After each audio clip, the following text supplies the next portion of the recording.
ये इको 8 1650 का इन्वर्टर है। इसमें प्रॉब्लम है, इसका फ़ैन कंटिन्यू लगातार चल रहा था और ये है 24 वोल्ट यानी डबल बैटरी का इन्वर्टर है।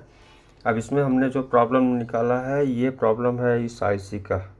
ठीक है, इस आईसी का नंबर है ये 2003। ठीक है, यहाँ पे जो है हमने इसे चेंज कर दिया और ये ओके हो गया। पहले ऐसे लगाने पे ये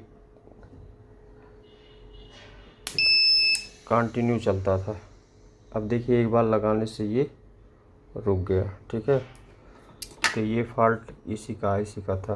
कभी भी ये कंटिन्यू लगातार रनिंग में रहे तो आप इसको डायरेक्ट चेंज कर सकते हैं और फ़ैन यहाँ पे इसके जगह पे नया लगा दें, क्योंकि इसमें फ़ैन में आवाज़ भी आ रही थी। इसे हमने केवल चेक करने के लिए रखा है। ये फ़ैन न्यू है 24 वोल्ट का।